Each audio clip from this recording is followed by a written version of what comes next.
ओम शांति। ओम शांति। ओम शांति।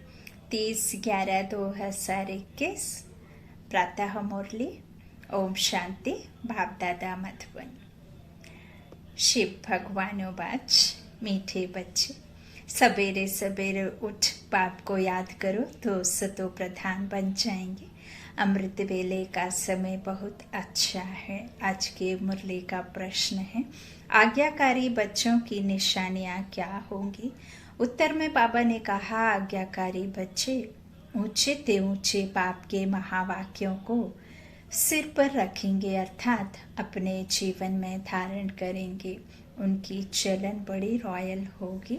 वे बड़े धैर्यवत होंगे। उन्हें विश्व के मालिकपन का गुप्त नशा होगा। आज्ञाकारी बच्चे अपने किसी भी कर्म से बाप दादा की इंसल्ट नहीं होने देंगे। इंसल्ट करने वाले अर्थात अवज्ञा करने वाले बच्चे बहुत डिससर्विस करते हैं। आज्ञाकारी बच्चे सदा फॉलो फादर करते, कभी उल्टा काम नहीं करते। गीत है, छोड़ भी दे आकाश सिंहासन। ओम शांति। मीठे मीठे रूहानी बच्चों ने गीत सुना। बच्चों ने 2 अक्षर सुने। अब बच्चे तो इनका अर्थ समझ ही गए हैं कि बाप यहाँ है। बाप बैठ राइट बात समझाते हैं, क्योंकि हर एक बात मनुष्य जो कहते हैं ज्ञान के बारे में व ईश्वर के साथ मिलने के बारे में, वह है रॉन्ग। अब गीत के अक्षर सुने, छोड़ भी दे आकाश सिंहासन। लेकिन आकाश सिंहासन क्या है, यह कोई को पता नहीं है। पतित पावन को आना ही है। कोई कहते हैं भगवान है नहीं, कोई कहते सब भगवान ही भगवान है, ठिक्कर भीतर कण कण में भगवान है, आएगा क्यों। यह तो तुम बच्चों ने जाना है कि बाप आया है, फिर यह गायन आदि सब भक्ति मार्ग का सुनना अच्छा नहीं लगता।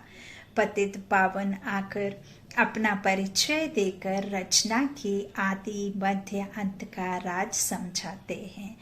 बाकी दुनिया में यह बातें कोई समझ नहीं सकते। यहाँ भी कितनी मत के आदमी हैं, मतांतर है ना।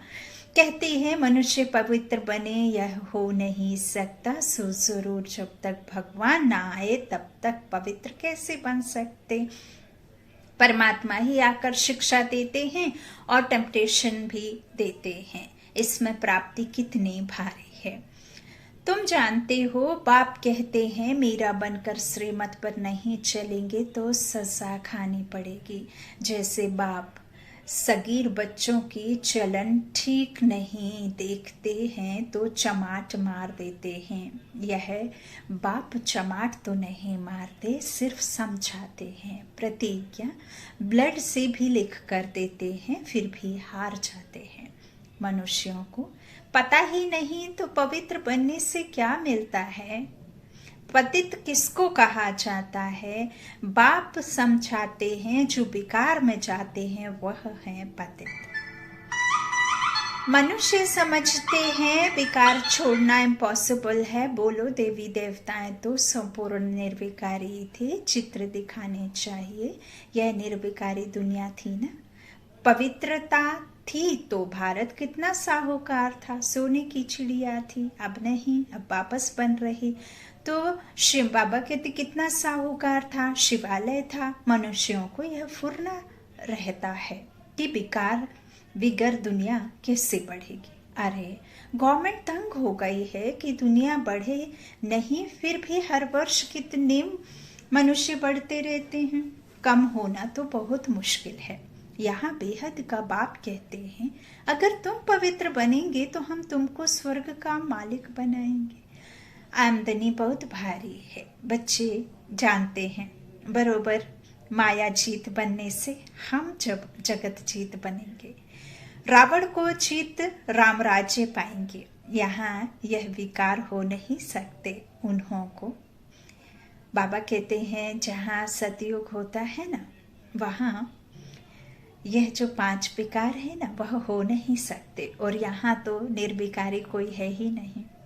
भल जंगल में जाके साधना आदि करते हैं, अपने गृहस्थ को छोड़ करके जाते, हठ योग सीखते, लेकिन उनका फिर भी जन्म तो कोख वंशावली ही है ना, पतित ही है शरीर। तो इधर कोई भी ऐसा नहीं है जो निर्विकारी हो। तो बाबा कहते वहाँ यह 5 विकार हो ही नहीं सकते। उन्हों को तुमने जीत लिया है ना, यह बातें कोई मुश्किल समझते हैं, कहते हैं इसके बिगर दुनिया कैसे चलेगी। ऐसी ऐसी जो बातें करे तो समझना चाहिए यह आदि सनातन धर्म का नहीं है। जहाँ भी तुम भाषण करते हो तो बोलो भगवानुवाच। भगवान कहते हैं काम महाशत्रु है, उन पर जीत पहनने से तुम जगत जीत बनेंगे। समझानी बड़ी सीधी है, परंतु फिर भी वह समझते नहीं, या समझाने वालों में अक्ल नहीं है। बाबा तो समझते हैं, बच्चे रुपए में 5 आना भी बड़ी मुश्किल सीखे हैं। या तो खुद पूरे योगी नहीं बने हैं तो ताकत नहीं मिलती, याद से ही ताकत मिलती है। जौहर याद से भरता है ना, तो याद से ताकत मिलती है। बाबा सर्वशक्तिमान अथॉरिटी है ना। योग हो तो शक्ति भी मिले। योग तो बहुत बच्चों का बिल्कुल कम है, सच भी कोई लिखते नहीं। याद का चार्ट नोट करें सो भी मुश्किल है। टीचर्स ही चार्ट नहीं रखती तो स्टूडेंट कैसे रखेंगे। वह बहुत स्टूडेंट योग में बहुत तीखे हैं। मुख्य बात है बाप को याद करना है। योग अक्षर शास्त्रों का है, मनुष्य सुनकर मूंझ जाते हैं, कहते हैं योग सिखाओ। अब यहाँ योग सिखाने सीखने की तो कोई बात ही नहीं है, क्योंकि कोई भी अपने माँ बाप का चित्र रखकर और बॉडी को सीधी करके एक आसन बिछाकर बैठकर कोई अपनों को याद करता नहीं है। याद आपको स्वतः ही संबंध जिससे जुड़ा हुआ है उसकी आती ही रहती है, हर पल हर क्षण याद आती रहती है। जैसे किसी का कोई आशिक है, माशुक है, तो उसकी याद आती, हीर रांझा भी देखो। तो ये सब जो कहानियां हैं प्रेम में, किसी को याद करना, किसी से संबंध जुड़ना, किसी से कोई प्रालब्धि प्राप्ति होती है, किसी से कुछ मिलना होता है, तो उसकी पिक्चर, उसकी तस्वीर रख कर याद करने की आवश्यकता नहीं होती, उसकी स्वतः ही याद होती आती है, क्योंकि उससे कुछ ना कुछ आपको प्राप्ति होनी होती है, कुछ ना कुछ उससे संबंध जुड़ा होता है। माता पिता भाई बहन से संबंध है तो उनकी याद स्वतः ही आती। ठीक इसी तरह से यहाँ भी सबसे पहले आपको यह समझना होगा कि बाबा कौन, मैं कौन, मेरा कौन, और उससे हम याद क्यों करें, उससे हमें क्या प्राप्ति होगी और उससे हमारा संबंध क्या है, हमें याद करना है तो क्यों याद करना है। जब इन क्वेश्चंस का आंसर आपके पास होगा तो आपको संबंध जोड़ने में भी मुश्किल नहीं होगी और याद करने में भी मुश्किल नहीं होगी। यहाँ कोई कमर सीधी करके बैठने की, योग सीखने की बात नहीं है। देखिए योग बाबा ने इतना सहज बताया है कि भल हम योगा करने के समय में शारीरिक योग करते शरीर को फिट करने के लिए, लेकिन यहाँ जो योग शब्द है उसको इसीलिए बाबा ने सहज किया ताकि चलते फिरते कर्म में आने वाली हर मनुष्य आत्मा को, जीवात्मा को चलते फिरते याद करने की बाबा ने कहा है। सहज योगी, कर्म योगी, श्रेष्ठ योगी, है ना। ना जाने कितने टाइटल्स बाबा ने दिए ना बच्चों को। तो बाबा कहते हैं योग सिखाओ। अरे योग कोई सीखने का थोड़े ही है, सुबह सवेरे सवेरे उठ आप ही याद करना है। इसमें टीचर की क्या दरकार है जो बैठ योग सिखाए, है ना, बैठ सिखावे। इसलिए याद अक्षर ठीक है। योग सीखने की बात नहीं, यह आदत नहीं डालनी चाहिए। बाप कहते हैं अपने को आत्मा समझ, बाप को याद करो तो सतो प्रधान बन जाएंगे। अमृत वेले याद करना अच्छा है। भक्ति भी सवेरे उठकर करते हैं कि नहीं ब्रह्म मुहूर्त में, तो यह भी तो बाप को याद करता है। कौन? ब्रह्मा बाबा। याद क्यों करते हैं? क्योंकि बाप से वर्षा मिलना है। भल भक्ति मार्ग में शिव को याद करते हैं, परंतु उनको यह मालूम नहीं कि शिव से क्या मिलना है ना। तो यह सिर्फ तुम बच्चे ही जानते हो। अब बाप श्रीमत देते हैं कि अपना कल्याण करने के लिए मुझे याद करो। याद से ही शक्ति आती है, शक्ति से विकर्म विनाश होंगे, ज्ञान से विकर्म विनाश नहीं होंगे, ज्ञान से पद मिलेगा। पतित से पावन बनते हैं याद से। बहुत बच्चे इसमें फेल्यूअर हैं, बहुत अच्छे महारथी 5 आना भी मुश्किल याद करते हैं।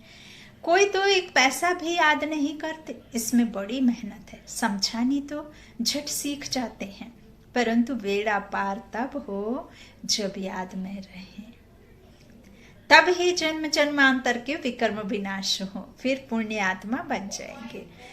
बाप को बुलाते हैं, अगर हमें पतित से पावन बनाओ। पावन तो ढेर बनते हैं, परंतु उच्च वर्षा वह पाएंगे जो याद में अच्छी रीति रहेंगे।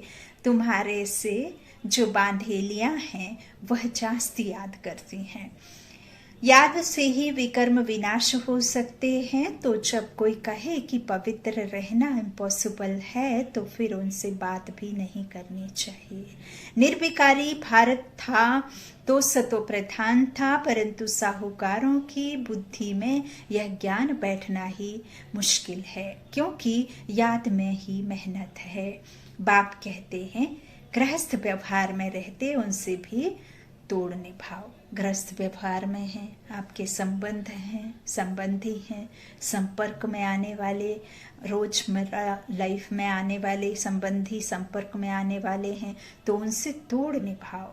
लेकिन बुद्धि योग याद मन बुद्धि से उस एक को करते रहो, तोड़ निभाओ। बाबा कहते वास्तव में कायदे बहुत कड़े हैं। तुम जन्म जन्मांतर तो पाप आत्माओं को दान देते पाप आत्मा बनते रहे। अभी तुम पाप आत्मा को पैसा दे नहीं सकते, परंतु दादे का वर्षा है तो देना पड़ता है। इसलिए बाप कहते हैं पहले सब लौकिक के माना काम उतार, फिर सरेंडर हो जाओ। ऐसा भी कोटों में कोई निकलता है। बड़ी भारी, बाबा कहते बड़ी भारी मंजिल है, फॉलो फादर करना है। नष्टो मोहा होना कोई मासी का घर नहीं है, बड़ी मेहनत है। विश्व का मालिक बनना, प्राप्ति कितनी भारी है। कल्प कल्प जो विश्व का मालिक बने वही फिर भी बनते हैं। ड्रामा का राज भी थोड़ों की बुद्धि में बैठता है। साहूकार तो मुश्किल उठ सकते हैं, गरीब तो झट कह देते हैं। बाबा यह सबको चापका है, फिर उन्हों को सर्विस भी करनी है।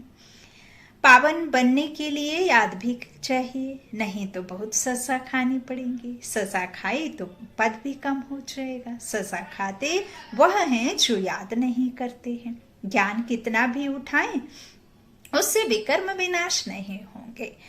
मोचरा खाकर फिर थोड़ा पद पाना वह कोई वर्षा थोड़े ही है।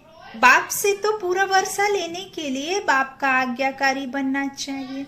ऊंचते ऊंच बाप के महावाक्य सिर पर रखने चाहिए। कृष्ण की आत्मा भी इस समय वर्षा ले रही है। इन लक्ष्मी नारायण के बहुत जन्मों के अंत में हम फिर से उन्हों को पढ़ाकर वर्षा देते हैं। तुम्हारे में भी प्रिंस प्रिंसेस बनने वाले होंगे ना। रॉयल घराने वालों की चलन बहुत धैर्यवत होती है, गुप्त नशा रहता है। बाबा कितना साधारण रहता है जानते हैं। बाकी थोड़ा समय है।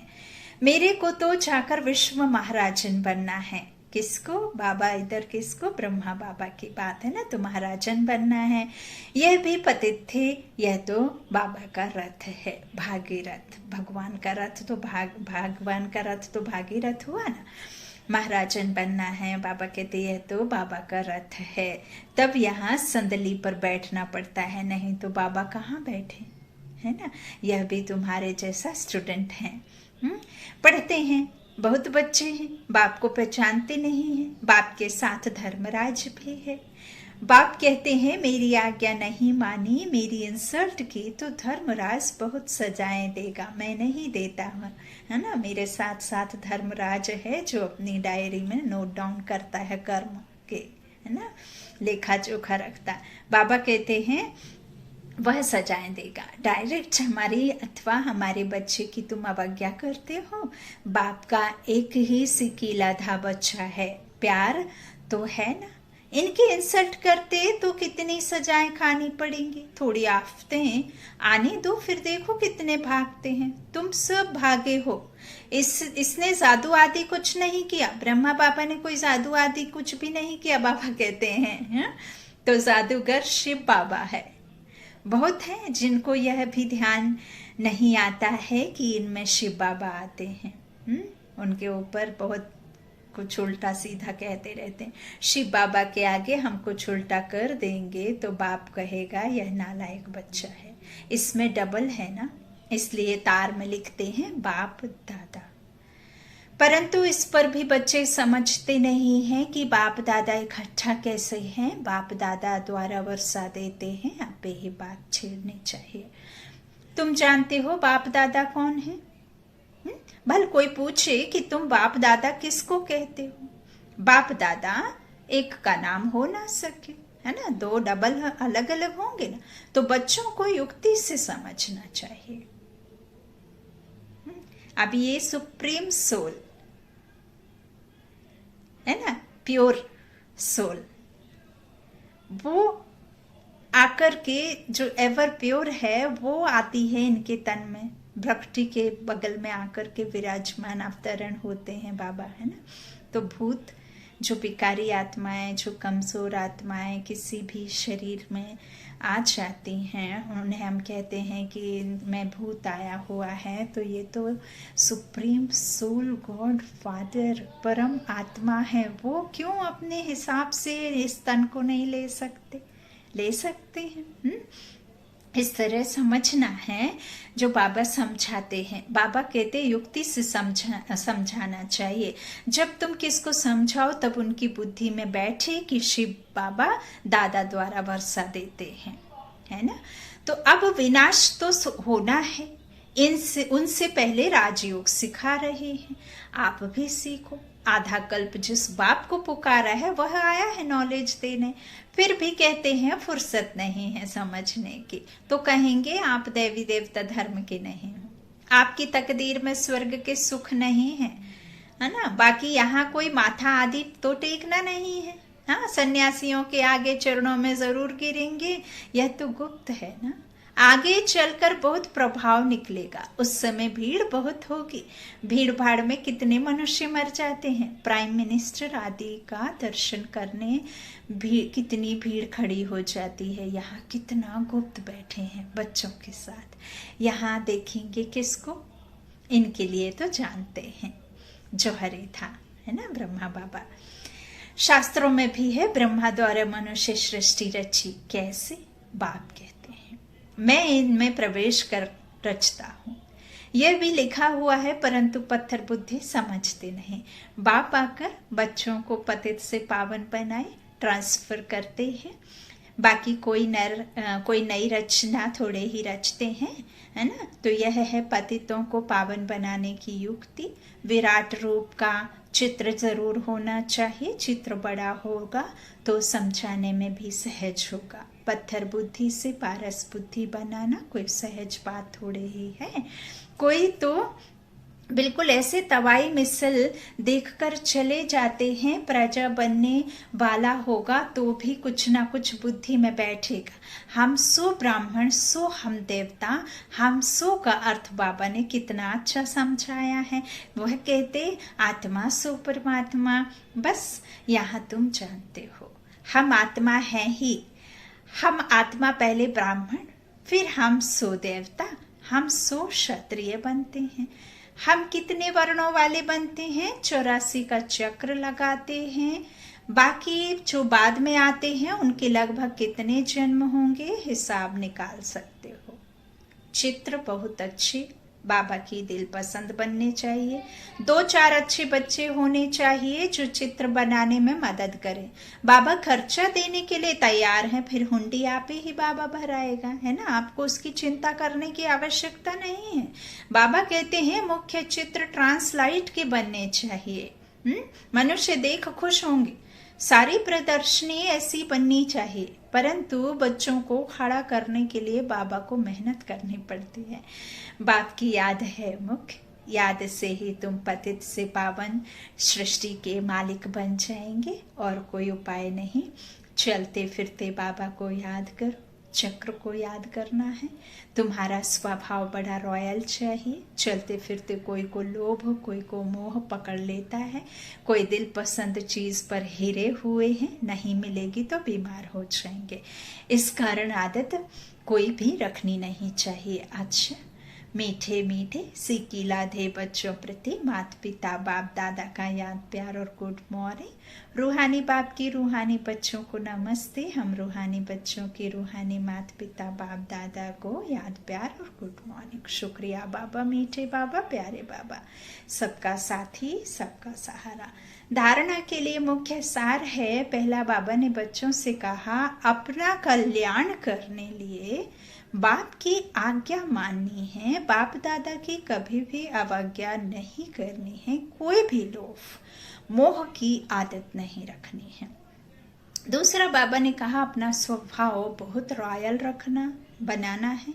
सवेरे सवेरे अमृत वेले उठ बाप को याद करने का अभ्यास करना है। आज का वरदान बच्चों को दिया बाबा ने। अपनी मूर्त से बाप और शिक्षक की सूरत को प्रत्यक्ष करने वाले अनुभवी मूर्त भव। अपने असली पोजीशन में ठहरना, यही याद की यात्रा है। और असली पोजीशन कौन सी है?